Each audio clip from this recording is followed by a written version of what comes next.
Je vous souhaite une cordiale bienvenue à cette Eucharistie d'Action de grâce en mémoire de notre cher papa, le professeur émérite Pierre Calala. Il a plu au Seigneur de le rappeler auprès de lui. Nous avons eu même le temps de l'accompagner jusqu'à son inhumation. En ce jour, la famille a voulu nous réunir autour d'elle afin que nous puissions clôturer sans pour autant oublier toute cette étape et cet épisode de regret, de compassion, de détresse. Aujourd'hui, nous allons célébrer son entrée dans la gloire du ciel. Pour toutes les fois où nous avons oublié de reconnaître ses bienfaits pendant qu'il était encore parmi nous sur cette terre, nous allons commencer cette sainte célébration de l'Eucharistie en nous reconnaissant humbles et pécheurs devant Dieu. Vous avez combien de prières?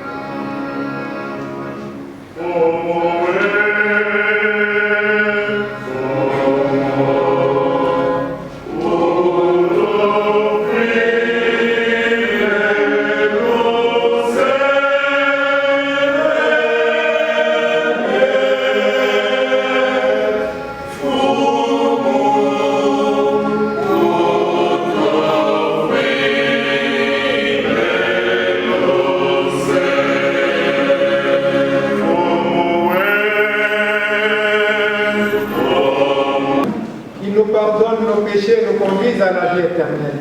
Amen.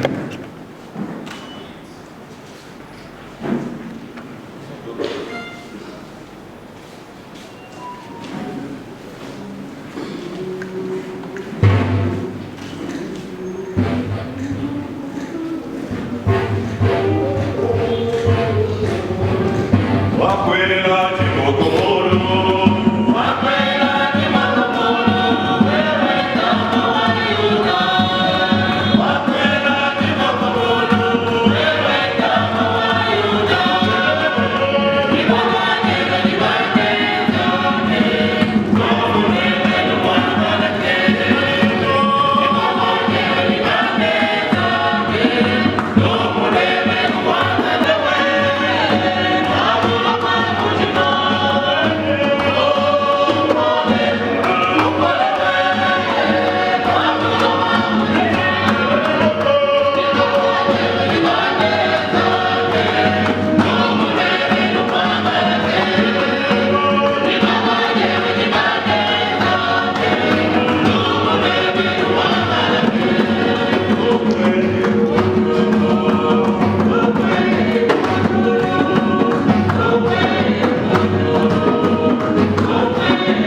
et nous ne pouvons que la subir.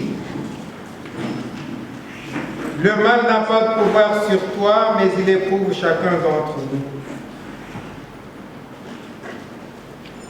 Souviens-toi de ton serviteur, Papa Canada. Il était disciple du Christ. Fait qu'il ne reste plus en lui la moindre trace de péché. Au jour de la résurrection dans la gloire, il pourra se relever au milieu de tous les saints et le souffle que tu lui as donné le tiendra éternellement vivant. Toi qui vis et règnes dans les siècles des siècles. Amen.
Nous lisons au chapitre 17, versets 11 à 19.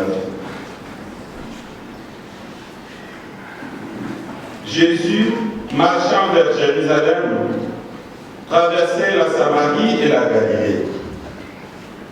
Comme il entrait dans un village, 10 lépreux vinrent à sa rencontre. Ils s'arrêtèrent à distance et lui crièrent: Jésus, Maître, prends pitié de nous. En les voyant, Jésus leur dit: allez vous montrer au prêtre. En cours de route, ils furent purifiés. L'un d'eux, voyant qu'il était guéri, revint sur ses pas en glorifiant Dieu à pleine voix. Il se jeta la face contre terre aux pieds de Jésus en lui rendant grâce. Or, c'était un Samaritain. Alors, Jésus demanda: est-ce que tous les 10 n'ont pas été purifiés? Et les 9 autres, où sont-ils? On ne les a pas vus revenir pour rendre gloire à Dieu. Il n'y a que cet étranger. Jésus lui dit: relève-toi et va. Ta foi t'a sauvé. Oh, mon agneau.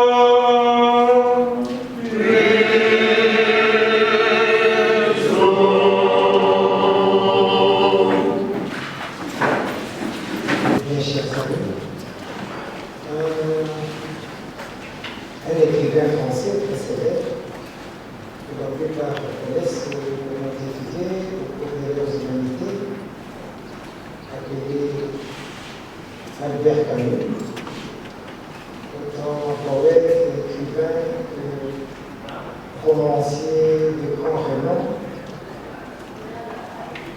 Dans son roman La Peste, il décrit l'affrontement de la conscience humaine avec la mort.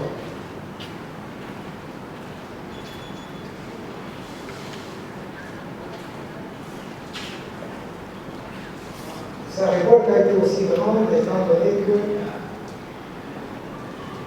sur le personnel central, Corentin, il a vu l'artiste d'enfant mourir et il était incapable de le sauver. Alors que pendant tout le temps que la peste se glissait dans la ville, le prêtre prêchait en liant la mort au péché, en disant que si les gens meurent, c'est à cause de leur péché. Tout cela révolté pour demander quel péché aurait commis ce petit enfant pour qu'il mérite la mort, si jamais la mort était le résultat ou le bénéfice qu'on tire de ses péchés. Plus loin, c'est la phrase qui nous intéresse, que révolté va dire, puisque l'ordre du monde est géré par la mort, mieux vaut passer sa vie sur terre sans daigner lever les yeux au ciel où il s'était. Il, ça veut dire Dieu. Devant la souffrance, devant la détresse, quand nous levons les yeux vers Dieu, souvent c'est son silence qui nous répond. Et c'est cette expérience de silence qui les révolte davantage. Première leçon qui tire, deuxième leçon, c'est la question de savoir si tel est le cas, la vie vaut-elle la peine d'être vécue? Partant de cette interrogation, je vais dire que c'est un athée, mais quand même ne croyait pas en Dieu. Donc, partant de cette interrogation, que cette personne athée s'est posée dans une expérience de la mort, nous voulons remercier la famille qui revient vers Dieu pour rendre grâce à Dieu. Non pas ces deux-là qui s'étaient, mais pour eux c'était là-dessus. Les sentiments auraient été autres si c'est un petit enfant de 0 mois, 1, 2, jusqu'à 100 mois. On aurait pu dire pourquoi ce Dieu, s'il est réellement le Dieu de juste, pourquoi ce Dieu ne l'a pas laissé en vie pour qu'il puisse expérimenter tous les dons dont il a été gratifié. Nous ne sommes pas dans ce cas de figure. Parce que pour Papa Canada, nous devons déjà répondre à la deuxième question. Est-ce que la vie vaut la peine d'être vécue? Effectivement, une vie telle qu'il l'a vécue, une vie telle qu'il l'a donnée, une vie telle qu'il a retiré toutes les relations humaines et au service de la société où il s'est mis, cette vie-là vaut la peine d'être vécue. C'est cela que nous célébrons. La beauté de la vie, la sommité de l'intelligence, le service et la serviabilité pour les autres, les relations sociales, mais aussi la découverte d'un Dieu qui ne s'était jamais, même si il n'est pas écrit dans le temps de Moïse, d'Abraham, d'Isaac ou d'Aaron. Il n'est pas autrement, parce que ses voix étant insondables, son souffle prenne et son esprit nous parvient quand il veut, où il veut, et tombe sur qui il veut. La deuxième interrogation, faut-il vivre en levant les yeux vers Dieu qui se tait? C'est vrai,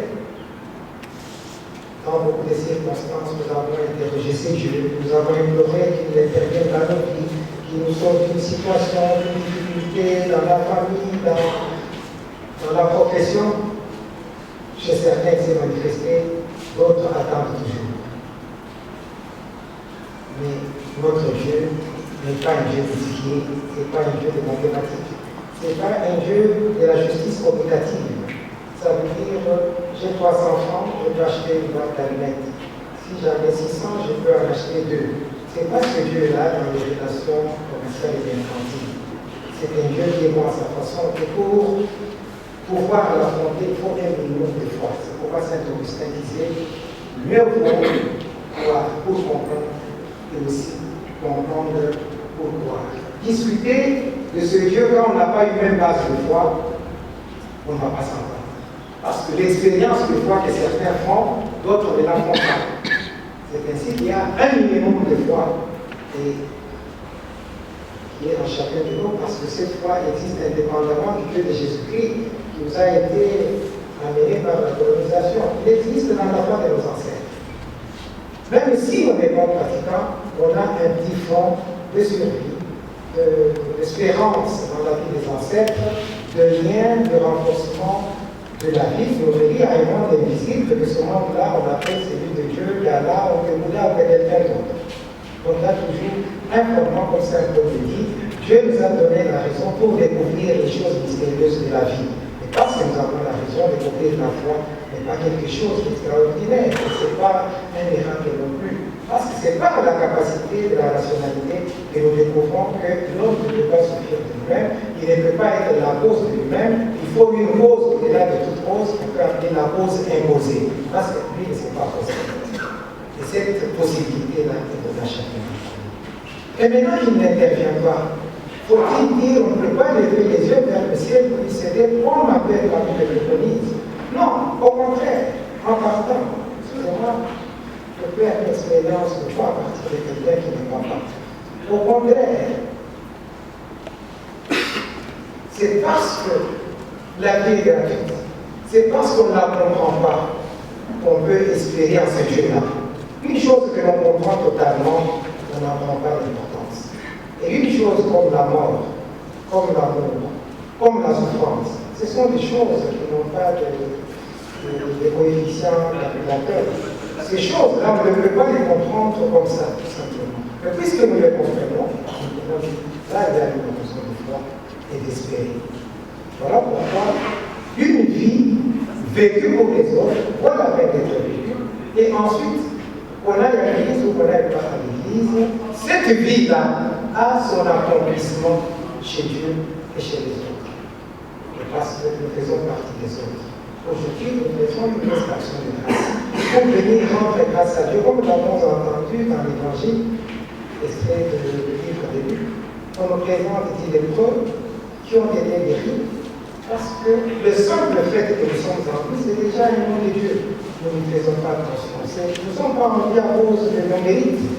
Nous ne sommes pas extraordinaires parce qu'à qui il a enlevé la vie, mais nous l'oublions. Et c'est cela qui tue notre vie. La vie ne vient pas de nous-mêmes. Et parce que nous sommes encore en vie, nous avons une raison de rendre grâce à Dieu. Beaucoup sont morts, parfois empoisonnés par des champignons, écrasés par une foule, ou tombés du toit d'une maison d'un immeuble. Comme dans la Bible, cette tour de Siloé, c'était des promesses pour des fidèles croyants. Quel péché avait-il commis? Aucun. C'est gratuit. Quand nous sommes en vie, nous devons rendre grâce à Dieu. Déjà pour le don de Dieu que nous avons.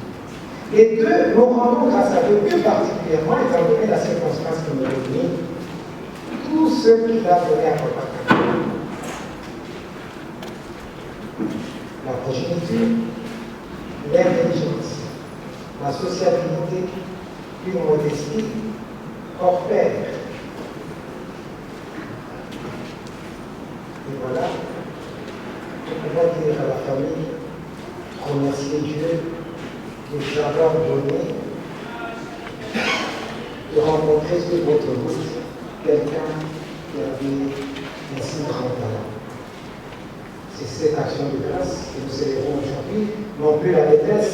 Voilà pourquoi nous sommes habillés en blanc et que j'ai demandé à la compagnie de chanter le Gloria, afin de célébrer cette entrée dans la gloire de notre Papa.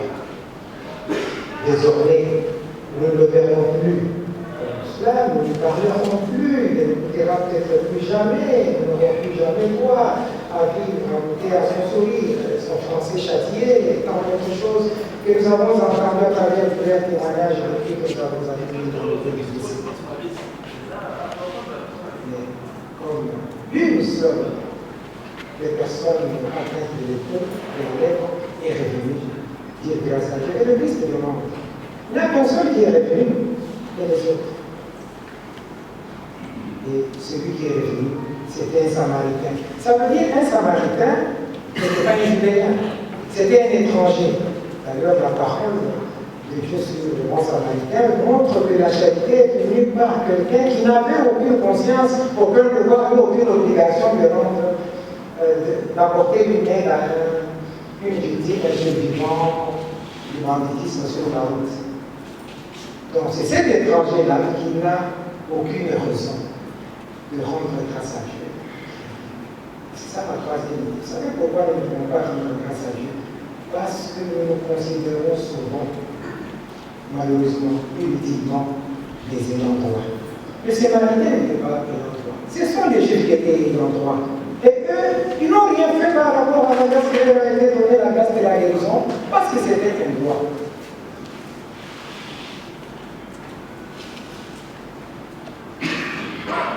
Quelqu'un, en fait, qui a étudié dans le même séminaire, le grand séminaire de Papa Canada, Laurent Pantouche.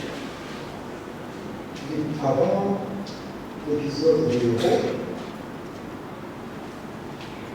ils ont rencontré à Paris un petit Français qui demandait de leur montrer des pauvres. Ils étaient d'accord. Ils sont passés, un s'est arrêté, il a dit quand même, il faut aider ce monsieur. Alors ils ont sorti, c'était encore le temps des francs français, il a sorti quelques francs, il a donné à ce petit Français-là. Et puis ce petit Français s'est retourné, il s'en allait tout bonnement. Alors un des trois, il a dit, mais messieurs, on dit quand même merci, non? Et ce jeune homme se retourne pour dire, pourquoi merci? C'est le franc français, non? Tout Français qui n'imagine pas comment dire merci à des petits maîtres qui sont venus sans condamner, sans demander que ce Dieu de bonté continue à accorder sa bienveillante miséricorde à notre papa. Et comme c'est un peu le dit dans la lettre philippienne, nous avons entendu dans la première lecture, qu'il transforme son pauvre corps pareil au corps de Christ. Là, quand on est entré, il n'y a plus ni riche ni pauvre, ni juif, ni grec, ni païen, ni français, ni congolais. Tous ont un corps transformé. Premièrement, la deuxième demande qui va nous animer, que tout ce qu'il a vécu du boulot de grand dans sa vie soit transparent dans la vie de ses enfants. Ça est déjà une illustration, parce que lui qui était cela, nous n'aurons jamais été aussi nombreux que nous le sommes dans cette église, ici et maintenant. Le Seigneur soit avec vous. Il est avec moi.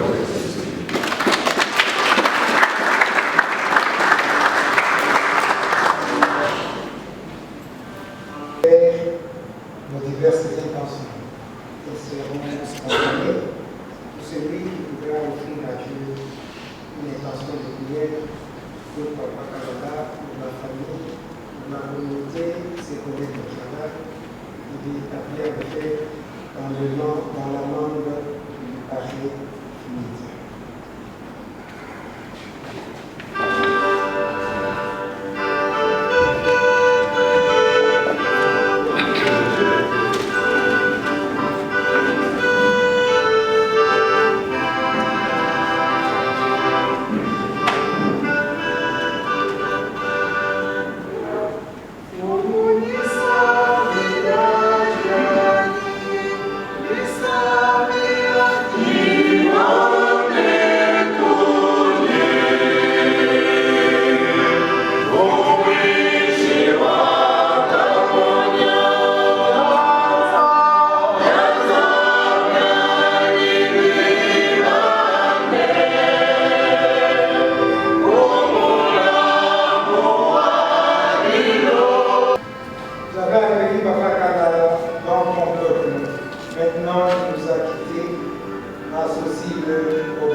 Prions le Seigneur.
Seigneur, la famille de Papa Canada a été fortement éprouvée par ces douleurs de séparation. Que leur foi ne défaille pas, au contraire, dans sa vie, qui découvre le don de soi qui est gratuit et qui vient de toi. Tu vis et tu règnes. Prions le Seigneur. Prions pour les amis, les collègues de la famille Talabo. En ce moment où nous offrons notre action de grâce pour tout ce que nous avons vécu avec lui, que ces amis continuent à trouver dans la famille un signe de réconfort, du sens et de la vie, du don de soi, de la solidarité et du partage. Prions le Seigneur.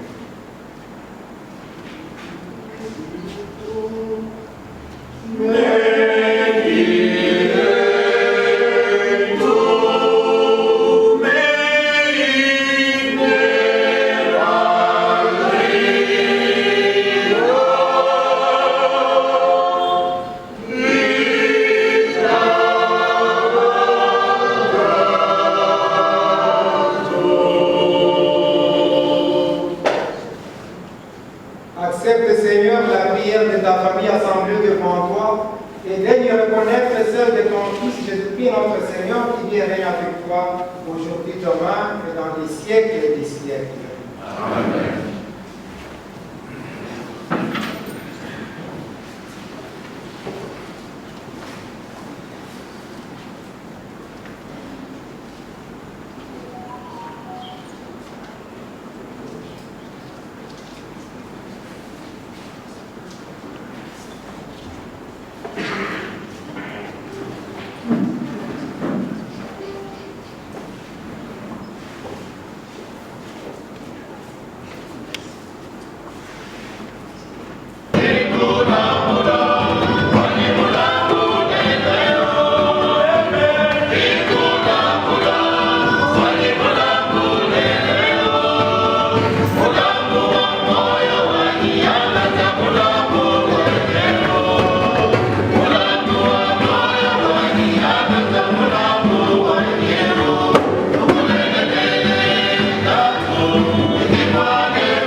Seigneur, exauce notre prière pour ton serviteur Pierre. Donne-lui le salut par la victime que nous offrons. Puisque dans le sacrifice de la croix, tu as voulu que soient remis les péchés du monde par Jésus-Christ, ton Fils, notre Seigneur. Amen. Le Seigneur soit avec vous.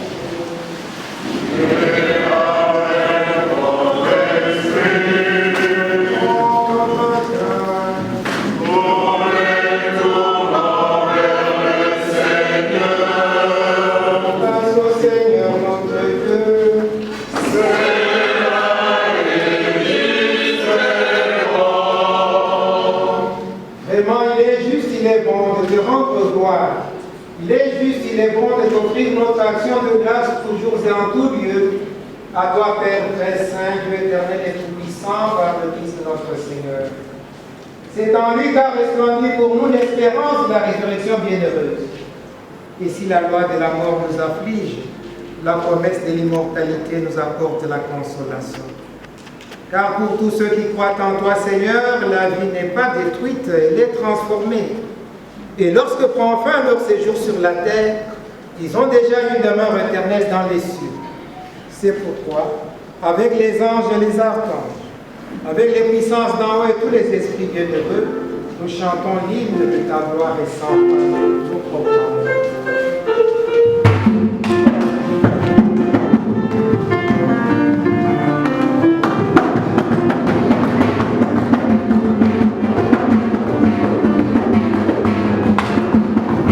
Hallelujah.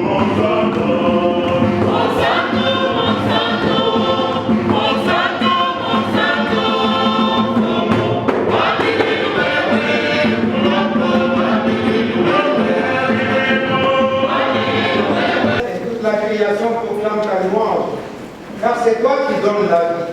C'est toi qui sanctifies toutes choses par ton Fils Jésus-Christ notre Seigneur avec la puissance de l'Esprit Saint.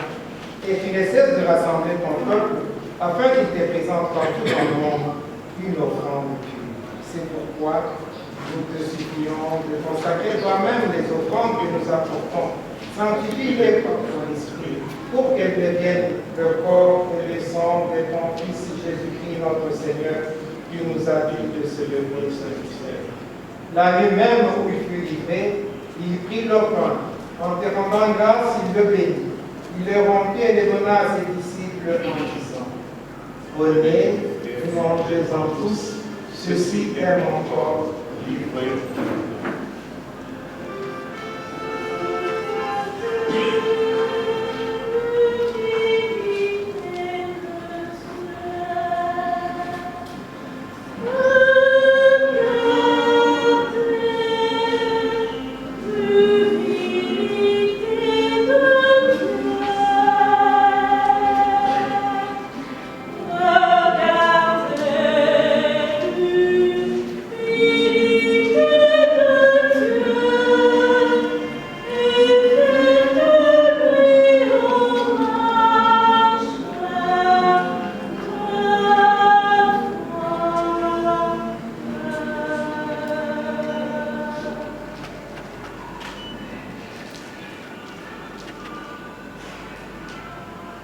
De même, à la fin du repas, il prit la coupe.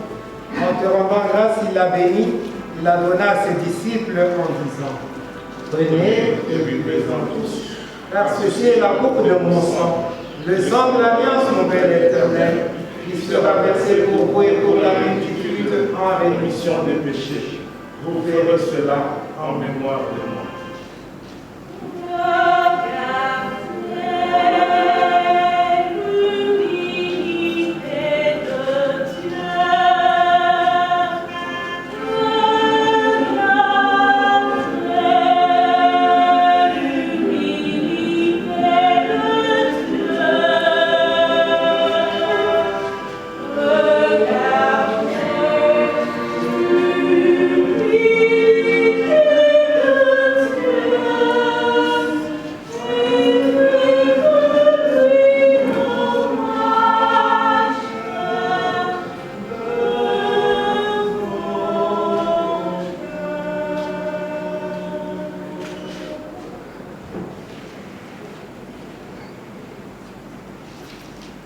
Il est grand le mystère de la foi. Nous célébrons la résurrection, nous acclamons la venue dans la gloire. En faisant mémoire de ton Fils, de sa passion qui nous sauve, de sa glorieuse résurrection et de son ascension dans le ciel, alors que nous attendons son dernier avènement, nous présentons cette offrande vivante et sainte pour te rendre grâce. Regarde, Seigneur, le sacrifice de ton Église, et daigne y reconnaître celui de ton Fils, qui nous a rétablis dans ton alliance. Quand nous serons nourris de son corps et de son sang, et remplis de l'Esprit Saint, accorde-nous d'être un seul corps et un seul esprit dans le Christ. Que l'Esprit Saint fasse de nous une éternelle offrande à ta gloire, pour que nous obtenions un jour le bien du monde à venir, auprès de la Vierge Marie, la bienheureuse Mère de Dieu, avec les apôtres, les martyrs et tous les saints qui ne cessent d'intercéder pour nous. Et maintenant, nous te supplions, Seigneur, par le sacrifice qui nous réconcilie avec toi, étends au monde entier le salut et la paix. Affermis la foi et la charité de ton Église au long de son chemin sur la terre. Veille sur ton serviteur, le pape François, notre évêque Fridolin cardinal Ambongo, l'ensemble des évêques, les prêtres, les diacres et tous les peuples des rachetés. Écoute les prières de ta famille assemblée devant toi et ramène à toi, Père très aimant, tous tes enfants dispersés.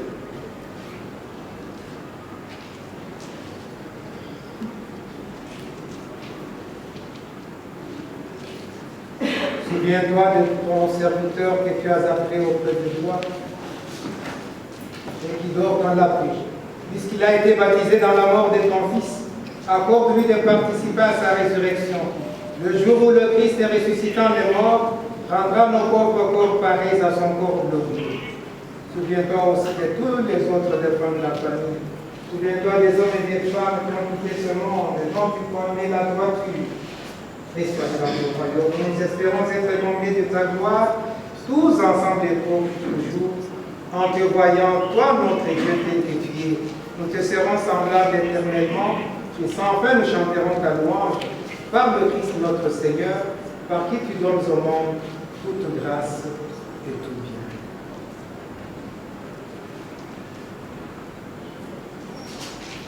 Alléluia, avec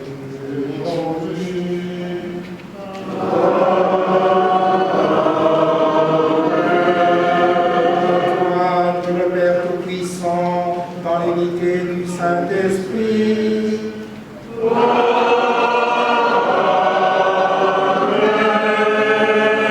Tout honneur et toute gloire pour les siècles des siècles.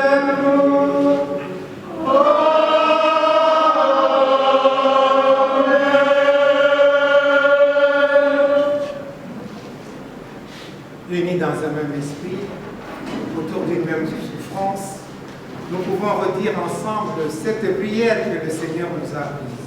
Notre Père, qui es aux cieux, que ton nom soit sanctifié, que ton règne vienne, que ta volonté soit faite sur la terre comme au ciel.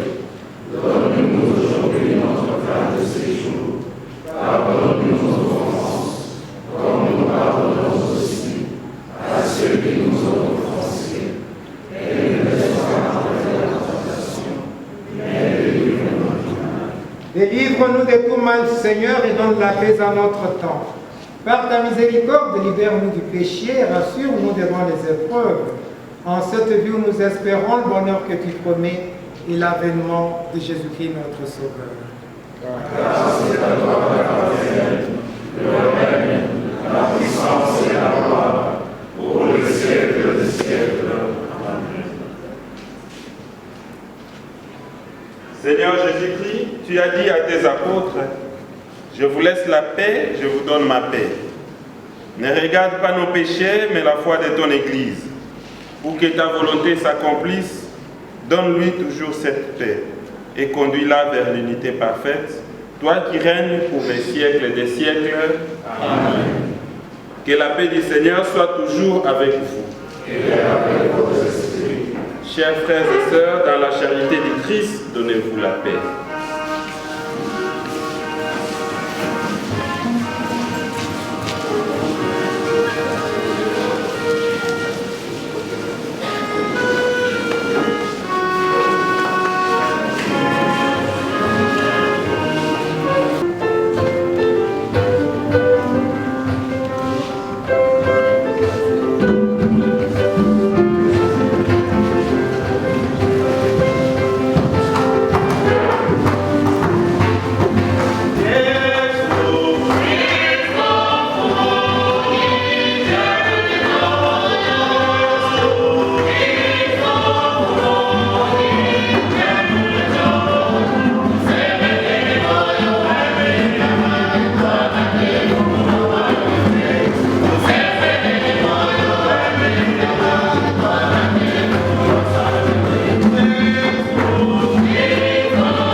Lecture de la lettre de Saint Paul apôtre aux Philippiens, voyons le chapitre.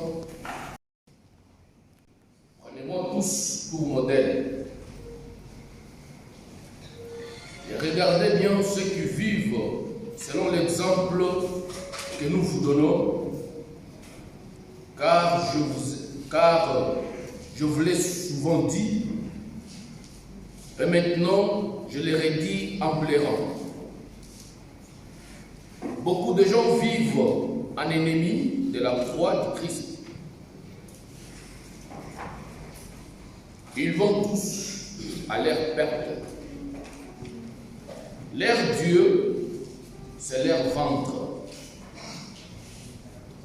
Et ils mettent leur gloire dans ce qui fait leur honte.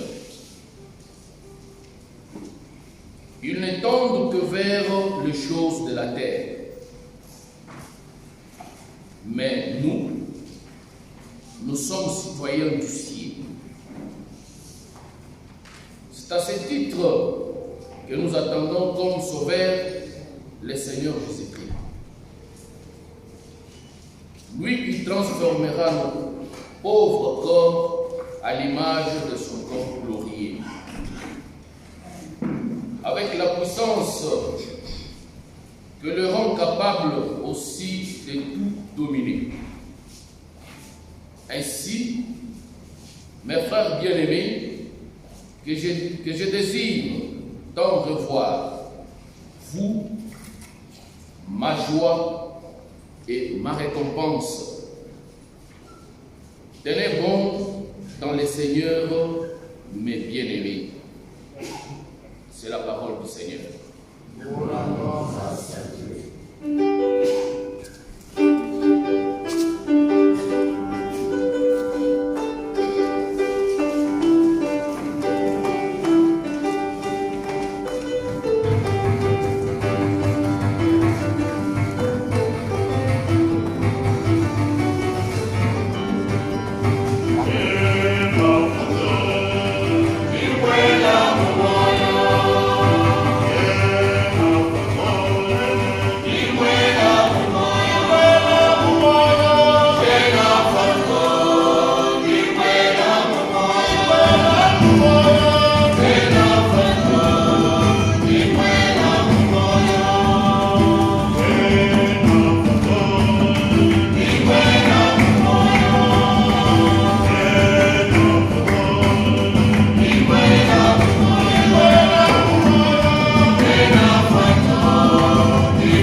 Le Seigneur est avec vous. Et avec votre esprit. Que Dieu tout aimant, amour et bonté vous bénisse et qu'il vous garde. Le Père, le Fils et le Saint-Esprit. Amen. Allons et demeurons dans la paix du Christ.